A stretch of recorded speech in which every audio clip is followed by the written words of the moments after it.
Hey there, my name is Drew from the Goulet Pen Company, and over the years of using fountain pens, I have settled on a philosophy of only ever keeping 3 pens inked up at any given time and not deviating from that. It works for me, I think it's the way to go, and I'm gonna tell you why. I only ever keep 3 pens inked up, I only ever keep them in this 3-pen case, and if I ever do want to swap out one of these, this will go get cleaned, a new one will take its place, and that is that.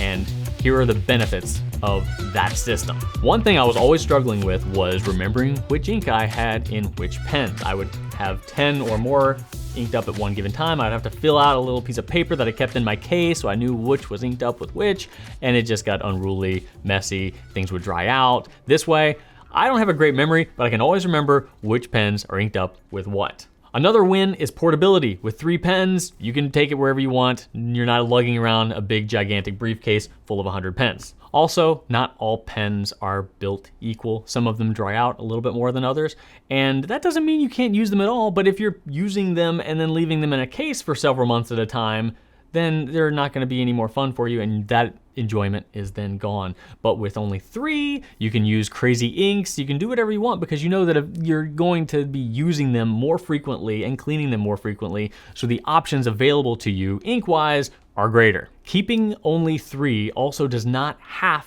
to minimize the options available to you. You can keep 1 pen with an extra fine nib and more of a professional ink, like a black, for just kind of more professional use.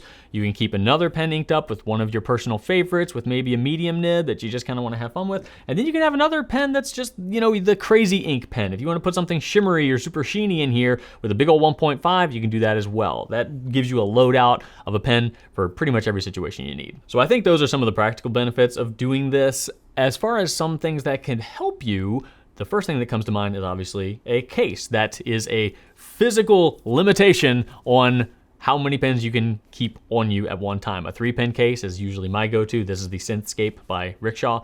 And if you wanted to do 2, buy a 2-pen case. You could even go 4 if you want to go a little crazy. But either way, a physical barrier to how many pens you can have inked up is great. If it doesn't fit in here, you don't ink it up. When I do transition one out of the 3-pen case, I will give it a good deep clean, the whole 9 yards, pen flush, bulb syringe, get it nice and clean, and then that transitions into a long-term storage situation, a big pen case that just kind of sits there. Since I'm only ever cleaning 1 here, 1 there, I'm not ever faced with a bunch of pens that I need to clean, because if you have a pile of pens sitting there, you're gonna wanna just get those done as fast as possible. You're going to compromise on the depth of which you clean the pens, but when you just got 1, you can focus on getting that pen super clean.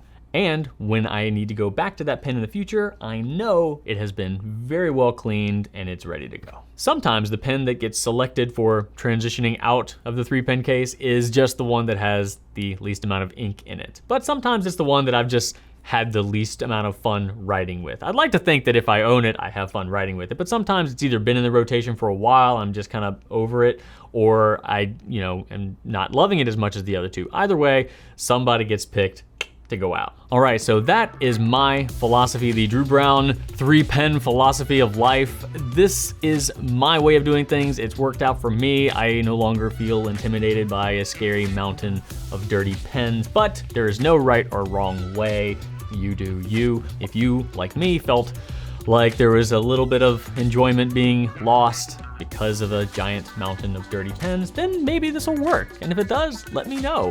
If you have a fountain pen storage philosophy, please leave a comment down below. And if you'd like to hear Brian Goulet and I debate on this, you can visit the Pencast playlist here on YouTube. We put out a new show every week, and Brian has a slightly different opinion on pen storage than I. He likes to keep many more inked up, and perhaps you're one of them. Either way, I'd love to hear what you think, and if you would like to pick up this case or any of the fountain pens, please visit gouletpens.com, and we'll take good care of you. Thanks so much, and write on.